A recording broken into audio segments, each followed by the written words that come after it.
कि ईरान में public spaces में महिलाएं भारत से ज्यादा हैं, लेकिन भारत ने एब्सटेन किया, पक्ष में कभी वोट नहीं किया। इमरजेंसी की आड़ में वो सब नहीं हुआ जो कि एक अनडिक्लेयर्ड इमरजेंसी में अब हो रहा है। 5 अगस्त 2019 की जो इमरजेंसी कश्मीर में लाई गई वो आम आदमी के ऊपर लाई गई, आम इंसान के ऊपर जी, इंक्लूडिंग बच्चों, महिलाओं, बूढ़ों, सब पे, बीमार पे भी जी।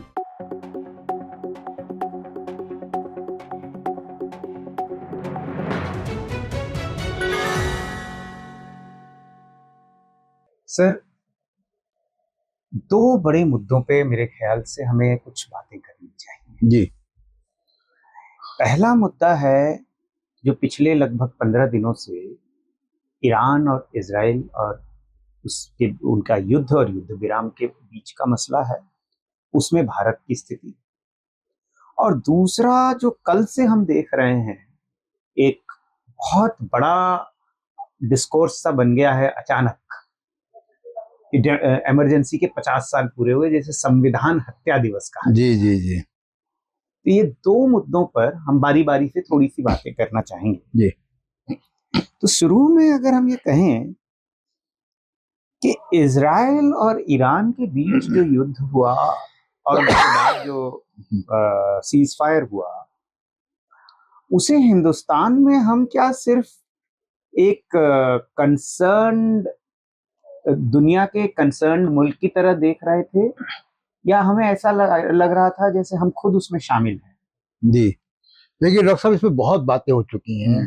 ट्रम्प के तमाम सारे दावे हैं, ये भी दावा है कि उन्होंने न्यूक्लियर, उनका जो प्रोग्राम था उसको नेस्तनाबूद कर दिया, और CIA की इंटेलिजेंस ने उसको खारिज कर दिया कि वो 1-1.5 महीने में वापस आ सकते हैं। ईरान, पहले ईरान पे बात थोड़ी सी कर ले क्योंकि उसकी वो जरूरी है। देखिए, पहली बार ऐसा हुआ है कि इजराइल को लेकर एक दशकों से एक कैंपेन था कि इजराइल एक कोई हिडन पावर है, कोई अभेद्य दुर्ग है दुनिया का, उसको कोई भेद नहीं सकता। ईरान ने वो हेकड़ी निकाल दी, ये एक बड़ा मैसेज गया। अब आपके सवाल पे आते हैं कि भारत, देखिए विदेश नीति, डॉक्टर साहब आप जानते हैं कि विदेश नीति का एकमात्र ध्येय होता है नेशनल इंटरेस्ट। आपके हित में क्या है, उसमें इमोशनल चीजें नहीं होती हैं। सोनिया गांधी का एक आर्टिकल आया जी, और वो सीज फायर के एक दिन पहले आया, और वो बिल्कुल भारत की जो फॉरेन पॉलिसी रही है और मोदी सरकार को क्या करना चाहिए, वो बिल्कुल बहुत ही सिस्टमेटिकली उन्होंने ले डाउन कर दिया। उसमें एक बड़ी इंटरेस्टिंग बात ये थी, तमाम चीजों के अलावा, कि जो शाह का ईरान था, जिसके बारे में एक बड़ी प्रचार है कि वो बड़ा लिबरल ईरान था। ठीक है, हम एक दुनिया के बाशिंदे होने के नाते हम चाहेंगे कि लिबरल वैल्यूज, महिलाओं की आज़ादी, वो सब हो, लेकिन स्टेट कैसे सोचता है? स्टेट ये सब चीजें नहीं देखता है। स्टेट को चाहिए अपना हित, एनर्जी सिक्योरिटी, या ईरान का बाकी मुद्दे, उस पर सपोर्ट क्या है। तो शाह का ईरान, हमको तस्वीरें देखने में बड़ी अच्छी लगती है कि कितना लिबरल था ईरान, महिलाओं को आज़ादी थी तथाकथित तौर पे, लेकिन शाह का ईरान पाकिस्तान का दोस्त था। 65 और 71 की लड़ाई में पाकिस्तान का साथ दिया, ये सोनिया गांधी ने अपने आर्टिकल में लिखा।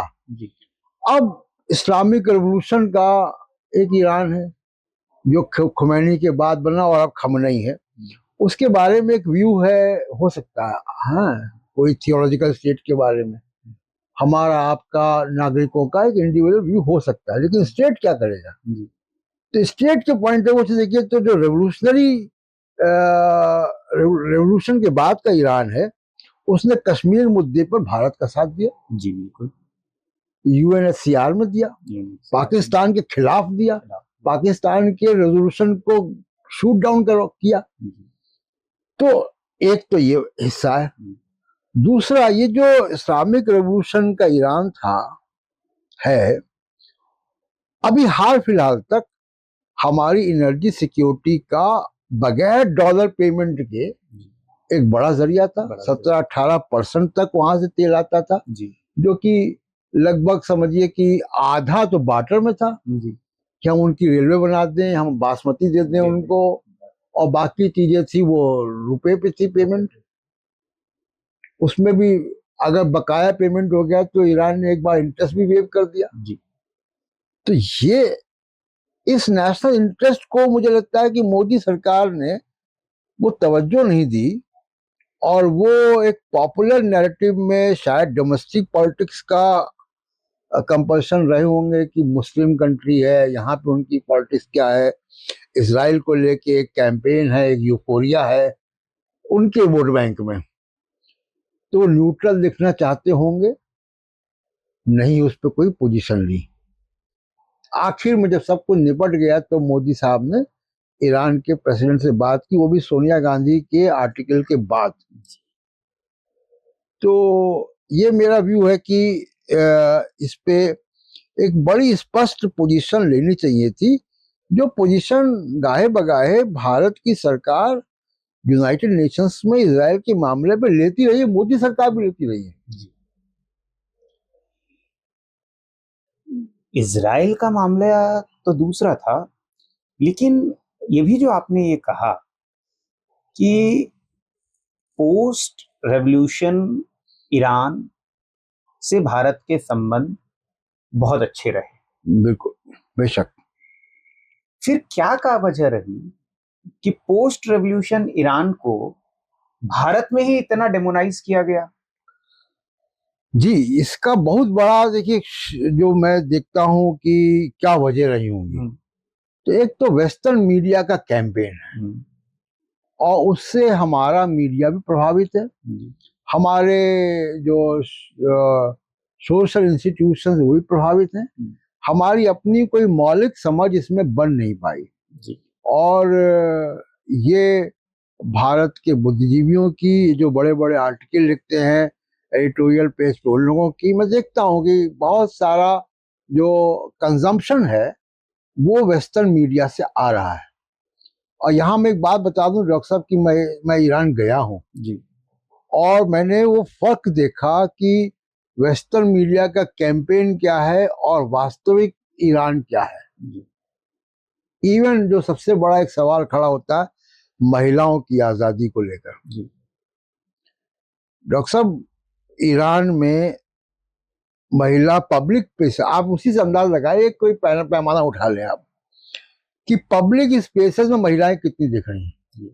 हम आप अभी दिल्ली में बैठे हैं, मेट्रो के किसी डब्बे में आप चढ़े तो एक जो मेट्रो का महिलाओं का डब्बा नहीं, जनरल डब्बा, तो एक डब्बे में आपको अमूमन, मैं चलता हूँ मेट्रो में तो मुझे मालूम है कि 5 से 7, 8, 10 महिलाएं होती हैं।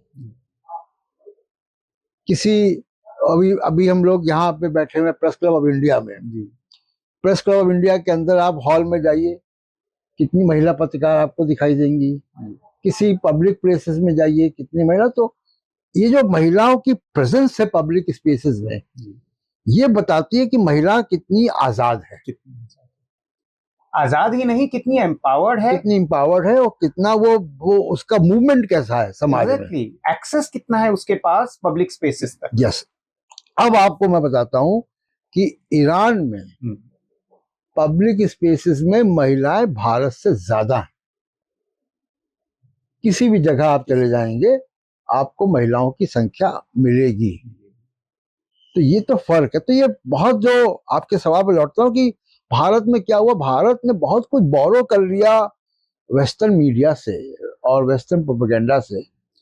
क्या इसका एक बहुत बड़ा कारण ये नहीं है कि पिछले 20 वर्षों में हमने देखा कि शायद आज भारत में एक भी ऐसा मीडिया हाउस नहीं है जिनके पास फॉरेन करेस्पॉन्डेंट्स, परमानेंट फॉरेन करेस्पॉन्डेंट्स हों? बिल्कुल, हम पूरी तरह से निर्भर हैं अपनी हर फॉरेन पॉलिसी से लेकर फॉरेन इंसिडेंट्स के न्यूज के लिए western news agency. Yes, AP है, रॉयटर्स है, यही लोगों को आप फीड कर रहे हैं, यही लोगों को, और वो एक नजरिया के साथ आपके पास आ रहे हैं, और वो नजरिया उनके इंटरेस्ट के साथ अलाइंड है। हाँ, वो गलत नहीं है, वो गलत अपनी नेशनल इंटरेस्ट के हिसाब से, अपने रीजनल इंटरेस्ट के हिसाब से वो अपनी जगह हैं, नजरिए बनाए हैं। बिल्कुल लेकिन हमने नहीं बनाया। हमने नहीं बनाया। ईरान की 9 करोड़ आबादी में तकरीबन 8 करोड़ शिया आबादी होगी। उसके बाद दुनिया में सबसे बड़ा शिया आबादी लगभग 5 करोड़ का भारत में है। भारत में। और भारत की जो शिया आबादी है वो इंडियन इकोनॉमी एंड पॉलिटी के साथ ज्यादा इंटीग्रेटेड है बनिस्बत अपने सुन्नी काउंटर पार्ट्स के। इसके बावजूद हम ये जानते हैं कि ये जो 5 करोड़ की शिया आबादी है इसमें इनकी बहुत क्लोज टाइज हैं religious, cultural, educational, economic Iran के साथ। बिल्कुल है। इतना बड़ा एक म्यूचुअल इंटरेक्शन के बावजूद क्या हमने कभी अपनी इस ग्रुप के साथ ईरान को समझने की मेन स्ट्रीम मीडिया ने कोशिश की कि हम ईरान के बारे में राय बनाने के लिए अपनी इस आबादी से बात करें बजाय इसके कि हम वेस्टर्न सोर्सेस से बात करें? हमारा ईरान के साथ डॉक्टर साहब कल्चरल एक रिश्ता है जी। आपको शिया क्लेरिक्स के पास जाने की जरूरत नहीं है जी। नहीं, मैं क्लेरिक्स की बात नहीं कर रहा हूँ, या सोशल लीडर्स के पास या शिया कम्युनिटी के पास या कोई वाया मीडिया के लिए, क्योंकि आपकी कल्चरल टाइज ने बहुत मतलब लंबा समय नहीं बीता है किसी भी देश की इतिहास में। ये 125-150 साल पहले पर्शियन हमारी स्टेट लैंग्वेज थी यहाँ पे भारत में। बिल्कुल कोर्ट लैंग्वेज थी। कोर्ट लैंग्वेज थी। और आज भी डॉक्टर साहब ये मोबाइल अगर आपका खो जाए और आप पुलिस के पास जाएंगे कंप्लेंट लिखाने तो वो एक शब्द आपसे कहेगा तहरीर लिखाओ मैंने। क्या है वो पर्शियन है। वो जो आपकी तहरीर के हिसाब से वो जो एफआईआर लिखेगा वो आधी पर्शियन होगी। तो हमारे कल्चरल टाइज हैं। हमारे तमाम राइटर्स पोएट्स पर्शियन में पोइट्री करते रहे। गालिब की बड़ी पोइट्री पर्शियन में है। तो एक सिविलाइजेशनल रिलेशनशिप हमारा और ईरान का है। दूसरी बात कि ईरान शिया कंट्री जरूर है लेकिन वो उनका एंगेजमेंट बड़ा व्यापक है। वो अपने यहाँ तो कुर्द से और दूसरे लोगों से वो करते हैं और बल्कि यहूदी उनके मेंबर ऑफ पार्लियामेंट भी हैं यहूदी। तो जिसका पूरा झगड़ा है यहूदी वर्सेस मुस्लिम, लेकिन वहां पे यहूदी मेंबर ऑफ पार्लियामेंट भी हैं। रिजर्वेशन है। सुन्नी का रिजर्वेशन नहीं लेकिन सुन्नी चुनाव जीत कर आते हैं कम संख्या में लेकिन चुनाव जीत कर आते हैं। उनकी पॉकेट से कुर्द चुनाव जीत कर आते हैं वहां पे। तो और शिया कल्चरली बड़े करीब हैं इसके क्या कहते हैं सूफीज्म के। तो दुनिया का बहुत बड़ा हिस्सा सूफी इस्लाम वाला, भारत का भी अधिकांश हिस्सा जो है पॉपुलेशन सूफी इस्लाम वाली है। तो उनका एंगेजमेंट बड़ा व्यापक है। लगभग 85% भारत की मुस्लिम आबादी सूफियों को मानती है। बरेलवी सेक्ट की है। तो वो कल्चरल टाइज है। और नॉन मुस्लिम में भी ईरान के प्रति एक हमेशा से वो रहा है। शायद दुनिया का इकलौता फारसी डायस्पोरा पारसियों का भारत में ही बचा है। भारत में बचा लगभग 60,000 लोग हैं उसमें आज भी। और आप खाने पीने मतलब अब मैं बहुत सी लिस्ट नहीं दूंगा लेकिन बहुत सारी चीजें जो हम यहाँ खाते हैं वो आई वहीं से हैं। खैर वो तो एक कल्चरल टाइज की बात है। मैं यही जानना चाह रहा था कि ऐसी क्या वजह है कि इतना बड़ा ईरान के बारे में जानने वाला पॉपुलेशन के होते हुए भी हम लोगों ने कभी उनसे पूछने की कोशिश नहीं की कि ईरान को समझने में वो हमारी मदद करें। जी। और वो भी तब जबकि आप तमाम चीजें छोड़ दीजिए, अगर आप अमेरिका के दबाव में आके अगर ईरान से तेल लेना बंद नहीं करते तो आज आपकी जो 6.5 की ग्रोथ रेट आ रही है जीडीपी की, ये 6.7 हो सकती थी। जी। बहुत बड़ा हिस्सा अगर आप अपने 2019 में ये बात जरूर उठी थी कि ईरान से तेल न लेने में न सिर्फ पैसे का नुकसान है बल्कि पर्यावरण का भी ज्यादा नुकसान है, क्योंकि जो शेल ऑयल इसकी जगह हमें अमेरिका से लेना हो रहा था उसकी पोल्यूशन लेवल ज्यादा थी। जी जी। तो ये तो खैर दूसरी मसला। मैं वापस आना इसी पे चाह रहा हूँ जो हमारा मुद्दा था कि भारत में हम क्यों इस युद्ध में इस तरह अपने आप को शामिल देख रहे थे। एक तो ठीक है कि एक एंटी मुस्लिम हिस्टीरिया जो बनाई गई जी, और इजराइल ने उसको काफी हद तक फीड भी किया है भारत में, क्योंकि उस तरह का एंटी मुस्लिम हिस्टीरिया और कहीं बनाना बहुत मुश्किल है, जैसा उसने इजराइल ने इसमें कंट्रीब्यूट किया। लेकिन जो दूसरा सवाल है, ये कहते हैं कि इजराइल ने हमेशा सामरिक तौर पे भारत की मदद की है हथियारों पे। 71 की लड़ाई में भी उन्होंने हमें वेपन्स दिए थे। मुझे हालांकि इसमें बड़ा डाउट होता है कि उन्होंने किया होगा जब 71 की लड़ाई में अमेरिका बिल्कुल हमारे स्क्वायरली अगेंस्ट खड़ा था और वहाँ शाह थे, और वहां शाह पहलवी थे, अमेरिका के हाँ, पिट्ठू थे। नहीं, उस समय इजराइल भारत की मदद क्यों किया होगा, ये तो खैर मुझे बहुत बड़ी इस पे संदेह है। लेकिन हाल फिलहाल पिछले 10 वर्षों में, 15 वर्षों में हमने देखा है कि इजराइल से वेपन्स की इंपोर्ट काफी तेजी से बढ़ी है। तो क्या नेशनल इंटरेस्ट की डेफिनेशन में वेपन सप्लाई अगर कोई कर रहा है, उसे नेशनल इंटरेस्ट की लॉन्ग टर्म जब हम फॉरेन पॉलिसी बनाते हैं तो उसकी क्या पोजीशन होनी चाहिए कि कोई देश आपसे आपको अगर वेपन्स मिलने के चांसेस हैं, वो आपका लॉन्ग टर्म स्ट्रैटेजिक एलाई है, नेचुरल एलाई है, या क्या है? डॉक्टर साहब, वेपन की खरीद फरोख्त जो है ये पॉलिटिक्स को डिसाइड नहीं करती, ना हमारी ना किसी और मुल्क की। जी, ये बहुत जरूरी बात है। ये इसको समझ लेना चाहिए कि कई बार हमारे बुद्धिजीवी और जो लोग हैं ये बात करते हैं, अरे अमेरिका अभी ऐसा नाराज हो रहा हमसे, हम उनसे हवाई जहाज खरीद लेंगे, उनसे मिसाइल खरीद लेंगे, वो शांत हो जाएगा। तो अभी पाकिस्तान के साथ जब हमारा एक झड़प हुई और हमको दुनिया के सपोर्ट की जरूरत थी, जिनसे वेपन खरीद रहे किसी ने नहीं बोला। ट्रंप ने कल 18वीं बार बोल दिया कि सीज फायर हमने करवाया। हमने क्या कम उनसे वेपन खरीदे? फ्रांस से हमने रफेल खरीदा, फ्रांस बोला क्या? नहीं बोला। कौन लोग बोले?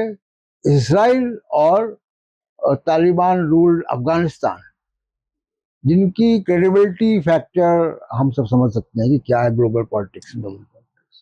तो हमने जिससे जिससे वेपन खरीदे, हम इटली से वेपन खरीदते हैं तो इटली क्या बोला, और जबकि इटली में तो इस वक्त फार राइट की सरकार है, मोदी जी के बहुत करीबी, वैचारिक तौर पे बीजेपी आरएसएस से बहुत करीब है वो, फिर भी नहीं बोले वो। तो ये हथियारों की खरीद फरोख्त और पॉलिटिकल स्टैंड दोनों अलग बातें हैं। बिल्कुल, ये हमको समझ देना चाहिए। पाकिस्तान वाले से ही एक सबक हमको मिला है। तो ये चीज बहुत जरूरी है कि स्ट्रैटेजिक तौर पर अगर कहीं से हथियार मिलते हैं तो इसका मतलब वो फॉरेन पॉलिसी अलाइनमेंट नहीं है और वो नेशनल इंटरेस्ट तो कतई नहीं। बिल्कुल, खरीदे हुए हथियार से नेशनल इंटरेस्ट तय नहीं होता। दूसरा एक और सवाल जो पैलेस्टीन से जुड़ा हुआ है, पैलेस्टीन पर जब भारत का स्टैंड डाइल्यूट होता है, जो लगभग 75 से 80 साल पुराना स्टैंड, 75 साल पुराना स्टैंड है गांधी के जमाने से, तो उसका असर हमारी ओवरऑल ग्लोबल पोजीशन पे क्या पड़ता है? कि अगर हम पैलेस्टाइन के स्टैंड को डाइल्यूट करते हैं, एक तो डोमेस्टिकली क्या फर्क पड़ता है वो एक अलग सवाल है, इंटरनेशनली क्या फर्क पड़ता है? देखिए, एक तो भारत का ऐतिहासिक रोल रहा है फिलिस्तीन को लेकर। भारत पहला नॉन अरब कंट्री है जिसने पैलेस्टाइन को रिकॉग्नाइज किया। भारत यही इसी दिल्ली में पीएलओ की एम्बेसी है और यूनाइटेड नेशंस में पीएलओ का झंडा फहरता है उसके कैंपस में। वो भारत का स्पॉन्सर्ड रेजोल्यूशन है जी, और मोदी सरकार का है। ये जो समर्थक है मोदी जी के, उनको समझ लेना चाहिए कि मोदी सरकार के समय 2015 में हुआ ये। तो और मोदी सरकार की जो यूनाइटेड नेशंस या मल्टीलेटरल ऑर्गेनाइजेशंस में पोजीशन है फिलिस्तीन को लेके, वो डायल्यूट नहीं हुई है। वो बोलना कम कर दिया है, लेकिन जो ऑन पेपर है वो वही है। केवल फर्क यह पड़ा है कि इजराइल के खिलाफ जो रेजोल्यूशन आते हैं वहां पे सरकार अब एब्सटेन करती है। वोट फिर भी नहीं किया है एक बार भी। मोदी सरकार ने पिछले 11 साल में यूनाइटेड नेशंस में एक बार भी इजराइल के पक्ष में वोट नहीं किया है, बावजूद इसके कि अमेरिकन स्पॉन्सर्ड था, बावजूद इसके कि उनके तमाम एलाइज इजराइल के पक्ष में वोट कर रहे थे, लेकिन भारत ने एब्सटेन किया, पक्ष में कभी वोट नहीं किया। तो ये वस्तु स्थिति है। लेकिन देखिए, फिलिस्तीन एक तो ऐतिहासिक है, दूसरा कि हम भी उसी दौर से होकर गुजर के आए हैं, एक फ्रीडम मूवमेंट लड़कर आए हैं। तो और उसका एक ऐतिहासिक जो है परिदृश्य है, तो हमको फिलिस्तीन का साथ इसलिए भी देना चाहिए, एक बात। दूसरी कि अब आप देखिए कि ईरान ने ये किया और पहली बार इजराइल पे मिसाइल गिरा दिए इसने, आयरन डोम उनका ध्वस्त हो गया। एक परसेप्शन बिल्ड कर दिया कि Iran is not invincible, Israel is not, हाँ, इजराइल इज नॉट इनविंसिबल, ये एक संदेश चला गया। मॉरल लीडरशिप ईरान की स्टैब्लिश हो गई among the Muslim masses across the world. मैं रूलर्स की बात नहीं कर रहा हूँ कि रूलर्स तो बहरीन के, यूएई के, कतर के या सऊदी अरेबिया के, अमेरिका के गोद में बैठे हुए हैं। उसमें से आधे तो ये अब्राहम अकॉर्ड साइन करके इजराइल में एम्बेसी बना चुकी हैं अपनी। लेकिन जो मुस्लिम आवाम के बीच में ईरान एक मॉरल लीडरशिप उसको मिल गई। और हमारे पॉइंट ऑफ व्यू से क्या होगा, देखिए, ये जो 45 के करीब मुस्लिम देश हैं वो कहाँ आते हैं, ये उसी ग्लोबल साउथ में आते हैं, इसकी मोदी जी बार बार बात करते हैं। एक बड़ा अलायंस है, नॉर्दर्न आयरलैंड मूवमेंट में ये लोग रहे हैं।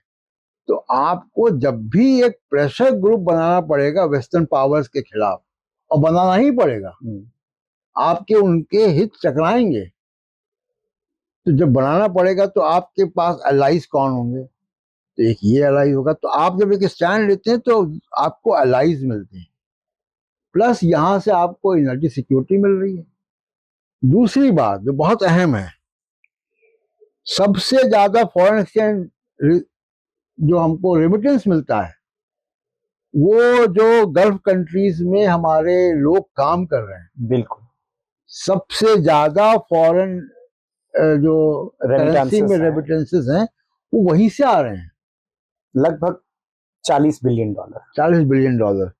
किसी तरीके के हमारे एक्सपोर्ट से, किसी प्रकार के हमारे बिजनेस एक्टिविटी से उतना डॉलर नहीं आ रहा जितना कि हमारे यहाँ के जो लोग रहने वाले अपने परिवारों को भेजते हैं। तो इसलिए तमाम वजूहात हैं कि हमको इस वर्ल्ड से इंगेज करना चाहिए। केवल फोटो आप नहीं कि आप गए और आपने शेख के साथ फोटो खिंचा लिया। उनके पैलेस्टाइन जो है वो उसका एक बेंचमार्क है आवाम के साथ जुड़ने पे। आवाम आपके साथ है तो बाकी लोग तो आएंगे। चलिए, अब एक आखिरी सवाल इस मुद्दे पे, इजराइल के जो स्ट्रॉन्ग बॉय इमेज हमारे देश में, हमारी आज की पॉलिटिकल डिस्कोर्स में बनाई हुई है कि जिस तरह इजराइल अपनी शत्रुओं के साथ पेश आता है वैसा ही हमें आना चाहिए। जितना गिल्ट फ्री इजराइल है ह्यूमन राइट्स के खिलाफ एट्रोसिटीज करने पे, उतना ही गिल्ट फ्री हमें भी होना चाहिए। और एक हिसाब से ये कहा जाता है कि इजराइल का बिहेवियर हमें एंटी कॉलोनियल, जो हमारी कॉलोनियल हैंगओवर से बाहर निकालता हुआ हमारा इमेज है, उसको बनाएगा। यहां एक चीज समझनी होगी कि इजराइल खुद उस सेटलर कॉलोनियलिज्म को प्रैक्टिस करने की कोशिश कर रहा है जिससे लगभग आधी दुनिया को वेस्ट ने पॉपुलेट किया है। फिर चाहे वो नॉर्दर्न एंड सदर्न अमेरिकाज हो, ऑस्ट्रेलिया हो, न्यूजीलैंड हो, साउथ अफ्रीका हो, एक तरह की सेटलर कॉलोनियलिज्म जो आज से लगभग 300 साल पहले प्रैक्टिस में आई, और आज भी इजराइल अब 300 साल बाद की दुनिया में उस सेटलर कॉलोनियलिज्म को प्रैक्टिस करने की कोशिश कर रहा है। और हम कह रहे हैं कि हम उसी माइंडसेट से निकलना चाहते हैं। क्या ये सही मायने में एंटी कॉलोनियल माइंडसेट है, या ये रियल कॉलोनियल हैंगओवर है कि हम हमारे कॉलोनियल मास्टर्स की तरह बनना चाहते हैं? देखिए, एक तो स्ट्रॉन्ग आर्म स्टेट अब 21st सेंचुरी में आर्टिफिशियल इंटेलिजेंस के दौर में सोशल मीडिया के साथ बहुत लंबे समय तक आप इसको सस्टेन नहीं कर सकते। करने को आप कर लें, डिक्टेटरशिप बहुत जगह पे है, जिन्होंने अपने खिड़की दरवाजे बंद किए हुए नॉर्थ कोरिया ने, वो कर सकते हैं आप, लेकिन आप सस्टेन नहीं कर सकते बहुत लंबे समय तक, खासकर उस पॉपुलेशन को जिसको एक्सपोजर इसका मिल चुका है। तो एक तो ये बात। दूसरी चीज है कि इजराइल अपने आप में एक आप गलत रोल मॉडल यहाँ पे पेश किया जा रहा है, और इस 12 दिन के युद्ध में इजराइल का एक नकाब उठ गया, हमने चेहरा देख लिया उसका, कि इजराइल अपने आप में एक सॉवरेन नेशन नहीं है। इजराइल वेस्ट का और अमेरिका का बनाया हुआ एक जो है वो आप कहें कि स्टेट पावर जरूर है, लेकिन वो जो उनकी क्लैश ऑफ सिविलाइजेशन है उसका एक फोकल पॉइंट है, वो आउटपोस्ट है कि यदि कॉन्फ्लिक्ट को आना है तो कॉन्फ्लिक्ट हम तक पहुंचने से पहले यही कंट्रोल हो जाए, यही कंट्रोल। तो वो उसके ऑब्जेक्टिव्स और हैं, और हम उसको रोल मॉडल। मैं एक एग्जांपल देता हूं यहाँ आपसे एक सेकंड के लिए रोकूंगा कि आपने कहा कि इजराइल एक सॉवरेन कंट्री, या कंट्री भले हो, इजराइल एक सॉवरेन नेशन तो बिल्कुल ही नहीं है। अभी हाल में हमने जब ये 12 दिन का युद्ध चल रहा था तो हमने देखा कि एक बहुत बड़ा इजरायली सेटलर पॉपुलेशन अपनी सेटल जगहों को छोड़कर इजिप्ट के रास्ते, शर्म एल शेख के एयरपोर्ट के रास्ते वापस अपनी जगह अमेरिकाज में, यूरोप में जहां से वो आए थे वहां लौटना चाह रहा था। ये वो पॉपुलेशन है डॉक्टर साहब जी, जो इसके बारे में ये कहा जा रहा है, प्रचार है जी, कि उनके हर नागरिक को मिलिट्री की ट्रेनिंग है जी, और ये मिलिट्री के ट्रेन लोग युद्ध के समय जब उनके देश के ऊपर मिसाइलें गिर रही हैं तो वो सूटकेस लेके भाग रहा है, एयरपोर्ट बंद है तो नाव के रास्ते से भाग रहा है। इसीलिए मैं कहूँ कि 12 इजराइल के एयरपोर्ट की नहीं, इजिप्ट के एयरपोर्ट शर्म एल शेख पहुंच के वहां से जाना चाह रहा है। तो अब आप देखिए कि ये जो तमाम चीजें गढ़ी गई इजराइल के बारे में, वो कैसे इन 12 दिनों में जो है। मैं ये नहीं कहूंगा कि इजराइल के बारे में गढ़ी गई, मैं तो ये कह रहा हूं कि इजराइल को एक एग्जाम्पल की तरह हमारे देश में पेश किया गया इन्हीं मूल्यों को प्रचारित करने के लिए कि हमें भी भारतीय समाज का सैन्यकरण करना है। हम जानते हैं कि आरएसएस का एक नारा हमेशा से रहा है कि सेना का हिंदूकरण और हिंदुओं का सैन्यकरण, ये उनका एक नारा रहा है। तो भारतीय समाज को उसी तरह सैन्यकरण की ओर ले जाना, अगर प्रैक्टिकली ट्रेनिंग के जरिए न भी हो, क्योंकि हम 150 करोड़ लोग हैं, कम से कम मानसिकता के लेवल पर कि सेना को सर्वोपरि बना दिया जाए, उस पर कोई सवाल न बनाया। ऑब्जेक्टिव क्या है डॉक्टर साहब इसमें? और इसके साथ जो दूसरा एलिमेंट है कि सेना के अलावा, वो है पेट्रियोटिज्म और नेशनलिज्म के बीच का फर्क। कि हमने पेट्रियोटिज्म की जगह नेशनलिज्म को बुनने की कोशिश की जो ज्यादा आर्टिफिशियल है, और वो इसी तरह खुल के आता है कि पेट्रियोटिज्म जो जमीन के लिए आता है, अपनी जहां इंसान पलता है बढ़ता है उसके लिए जो मोहब्बत होती है, बनिस्बत नेशनलिज्म के, जो कि एक काल्पनिक समूह का एक नाम है। तो हमने देखा कि जिनके पास अपना नेशन नहीं है, पैलेस्टीनियंस, वो गजा में आराम से 5% से ज्यादा उनकी आबादी मारी जा चुकी है, वो वहीं आज भी बैठी हुई है। और कुछ बमों के गिरने पर हमने देखा कि ये जिनके पास नेशनलिस्टिक आइडिया तो है एक ज्यूज नेशन का, लेकिन जिनके पास उस जमीन का पेट्रियोटिक आइडिया नहीं है, क्योंकि यहाँ उनकी इतिहास, उनके पूर्वज नहीं थे, तो और उनकी जमीन की वो लगाव नहीं है। तो क्या इस युद्ध ने ये दिखाया कि हम भी जो पेट्रियोटिज्म बनाम नेशनलिज्म में गलत रास्ते पे हैं, इसमें कोर्स करेक्शन की जरूरत है, हमें वापस पेट्रियोटिज्म की बात करने की जरूरत है बजाय नेशनलिज्म की। जी, तो ये इन सब चीजों का जो इजराइल से लेकर चीजें आती हैं यहाँ पे जी, और उसका बड़ा एक जिसको कहें कि नैरेटिव बिल्ड होता है, उसकी एक वजह क्या है कि अभी भारत में फ्यूडल समाज एग्जिस्ट करता है जी, और सारा कुछ जो है उस सोशल स्टेटस को बनाए बचाए रखने के लिए है। कोई ना कोई नारे आ जाए, कोई ना कोई थ्योरी आ जाए, कोई ना कोई रोल मॉडल आ जाए, इसराइल का रोल मॉडल ही आ जाए। वो स्वीडन का रोल मॉडल नहीं आएगा कभी, वो डेनमार्क का रोल मॉडल नहीं आएगा, वो बातें होंगी पाकिस्तान में ऐसा होता है। तो क्या है कि जब तक, और यूरोप में क्या हुआ है डॉक्टर साहब कि साइंटिफिक टेम्परामेंट कैसे आया, पहले उन्होंने अपनी फ्यूडल सोसाइटीज को क्रश किया है। फ्यूडल सोसाइटी क्रश हुई तब साइंटिफिक टेम्परामेंट। मैं आपको 2 एग्जांपल देता हूँ। जी।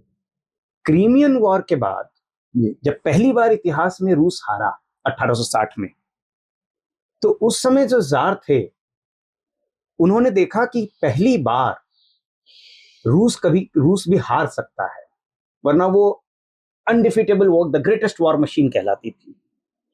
तो उन्हें लगा कि हम मॉडर्निज्म से हारे हैं, और इसके लिए सबसे पहले उन्होंने क्या कदम उठाया, उन्होंने सर्फडम खत्म किया। इसका नुकसान हुआ इकोनॉमिकली, लेकिन मॉडर्न रशिया की नींव वहां पड़ी, और उसी की परिणति में 50 साल के भीतर वहां रेवोल्यूशन आ गया। दूसरा एग्जाम्पल 1863 की साइड या 1869 की द मेजी रेस्टोरेशन ऑफ जापान जी। जब जापान ने यह तय किया कि अब उन्हें दुनिया के आगे जाना है, अपने आप को इंडस्ट्रियलाइज करना है, तो वहां सरकार ने कुछ नहीं किया, क्योंकि सरकार उतनी पावरफुल नहीं थी।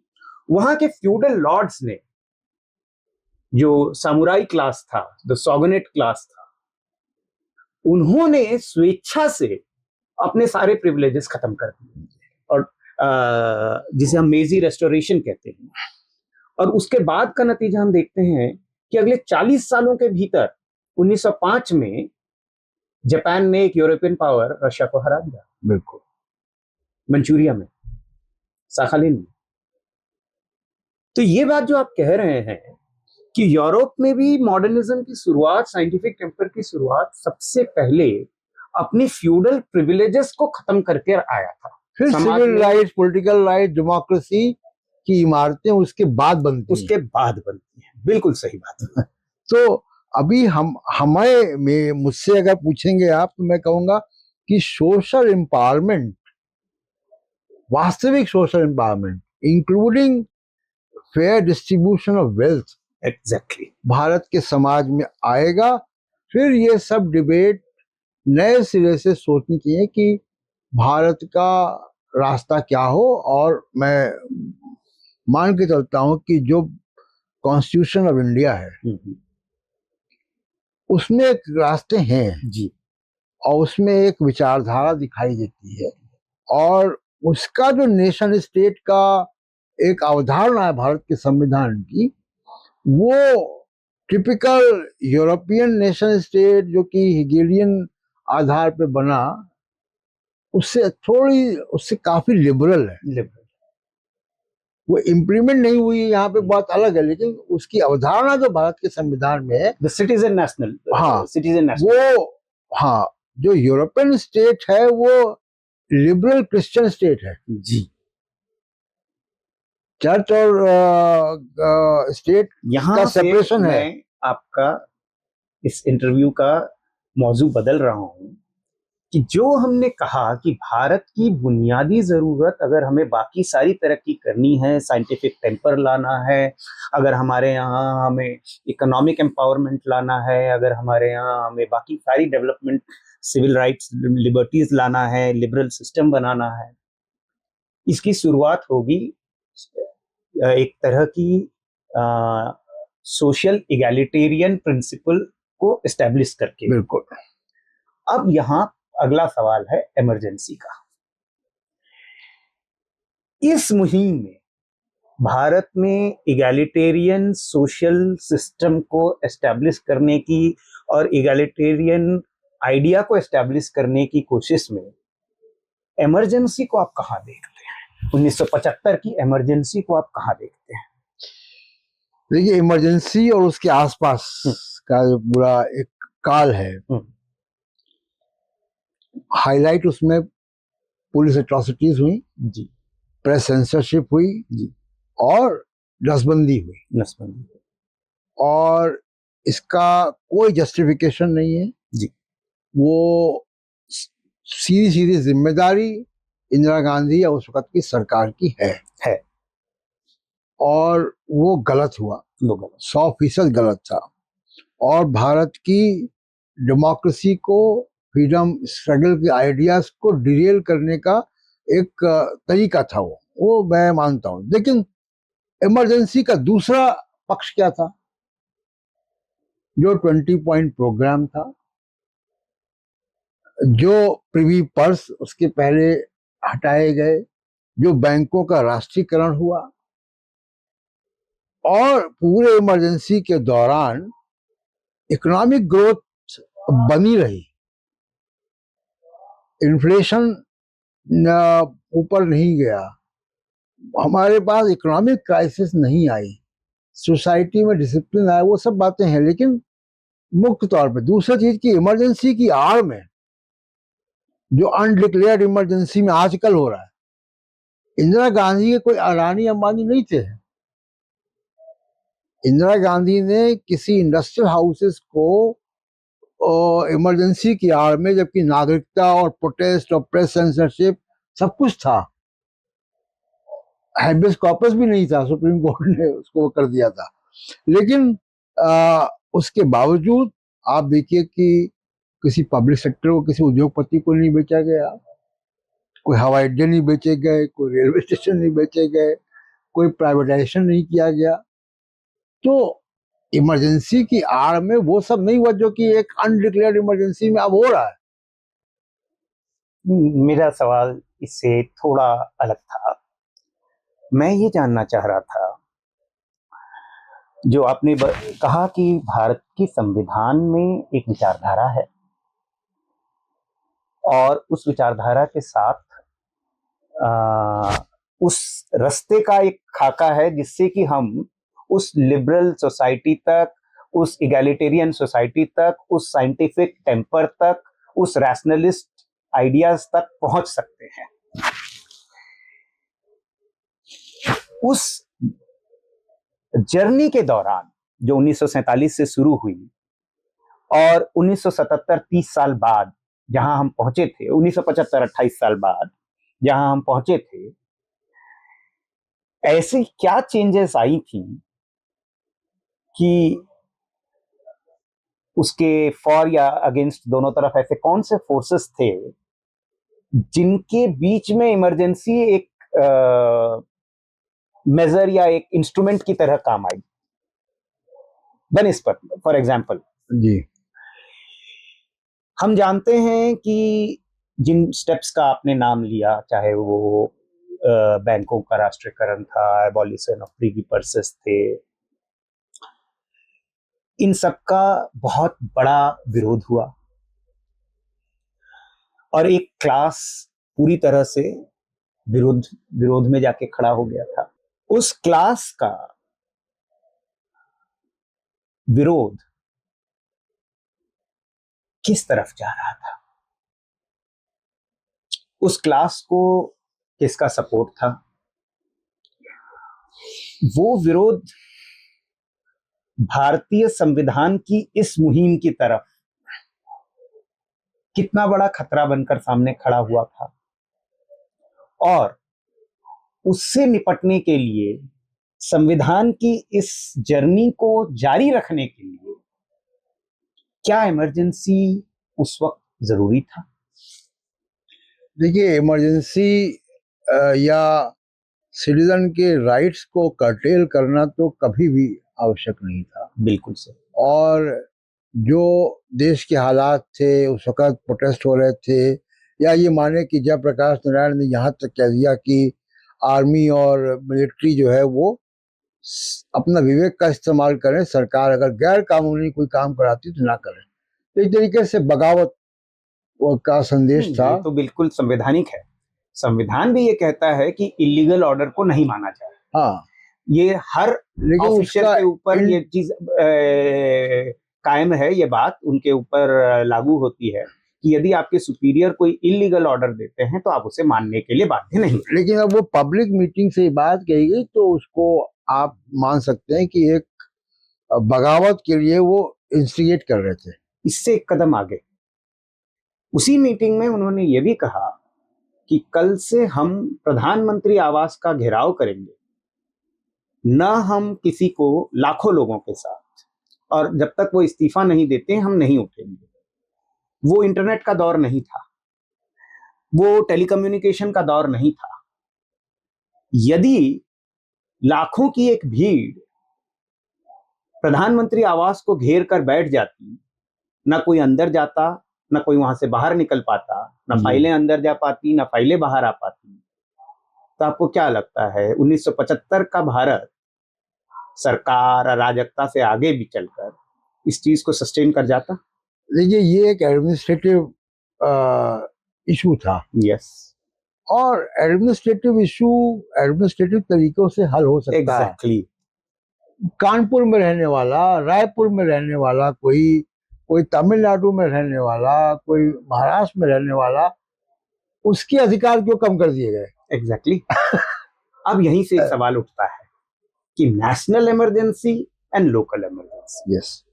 ये लोकल इमरजेंसी का मतलब कि 144, और उसके बाद एडमिनिस्ट्रेशन के पास तमाम हथकंडे तरीके होते हैं चीजों को, क्राउड को डिस्पर्स करने के लिए। होम मिनिस्ट्री का पूरा एक डॉक्यूमेंट है इसके बारे में। अगर हम इसी डॉक्यूमेंट को 5 अगस्त 2019 में ले आए, धारा 370 का एब्रोगेशन हो रहा है। इस समय संविधान में ऐसी कोई प्रोविजन नहीं है धारा 370 के एब्रोगेशन के लिए। एक बनी हुई, एक चुनी हुई असेंबली को डिसॉल्व कर दिया जाता है, मेजॉरिटी एमएलएस की दावे को खारिज करते हुए सरकार बनाने की। उसके बाद गवर्नर के व्यू को असेंबली का व्यू माना जाता है, गवर्नमेंट का नहीं। There is a difference. Governor is the government, not the assembly. Governor cannot replace assembly. Governor cannot replace.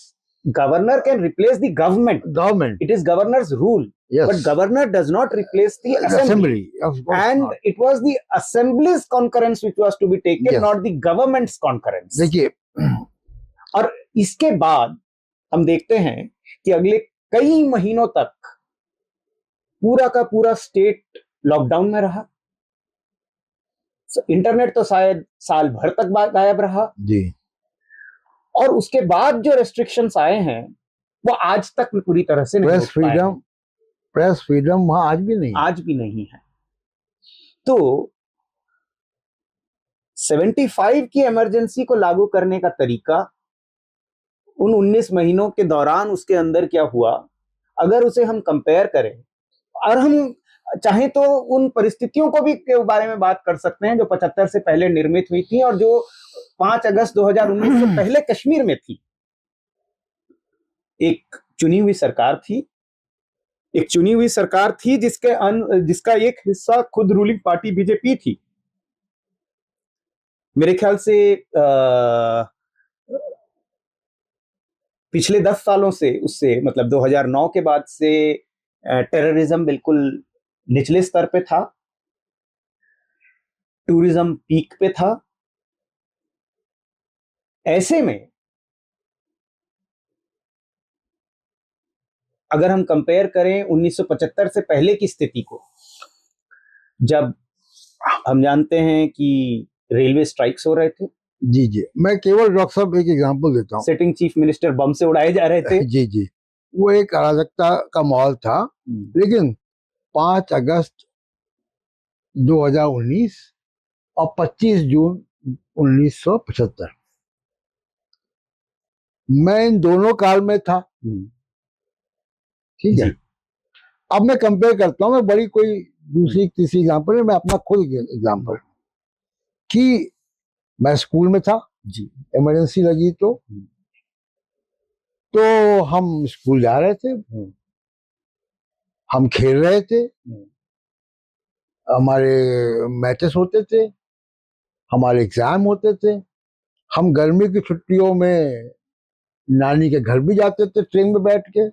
बसें चल रही थी, बल्कि बसें और ट्रेन टाइम से चल रही थी। क्या कश्मीर के बच्चे ये जीवन जी पा रहे थे 5 अगस्त 2019 के बाद? क्या उनके स्कूल खुले थे? बिल्कुल सही। क्या वो अपने नानी के घर जा पा रहे थे बस में बैठकर? क्या उनके यहाँ महंगाई कंट्रोल में थी? क्या उनके यहाँ राशन की दुकान में सब स्टॉक्स थे? क्या उनके सेब सड़ नहीं रहे थे? जी, तो जो ये 5 अगस्त 2019 की जो इमरजेंसी कश्मीर में लाई गई, वो आम आदमी के ऊपर लाई गई, आम इंसान के ऊपर जी, इंक्लूडिंग बच्चों, महिलाओं, बूढ़ों, सब पे, बीमार पे भी जी। जो 25 जून 1975 की इमरजेंसी थी, वो लार्जली पॉलिटिकल एक्टिविस्ट के ऊपर थी, लार्जली। बाद में वो नसबंदी और ये सब चीजें हुई और प्रेस फ्रीडम वगैरह, लेकिन सामान्य जनजीवन जो है वो चल रहा था। ये फर्क है, ये फर्क है। चलिए सर, वक्त होया जा रहा है। हाँ हाँ, और अच्छी चर्चा हुई डॉक्टर साहब। चर्चा को हम दोबारा फिर कभी करेंगे। बिल्कुल अच्छी, क्योंकि हम लोग ऐसी कुछ बातें कर रहे हैं यहाँ पे जो आमतौर पे अखबारों में लिखने वाले या टीवी स्टूडियोज में ये जो शाम को मुर्गा लड़ाई होती है वो नहीं, वहाँ पे ये सब बातें नहीं हो रही हैं। और मैं देख रहा हूँ कि बहुत सारी बातें इस सेमिनार सर्किट में भी नहीं हो रही, क्योंकि वो एक फिक्स्ड व्यू है। हम लोग का जो कमिटमेंट है वो चेंज के प्रति है, तो हमारा जो नजरिया है वो बहुत से लोगों से फर्क होता है।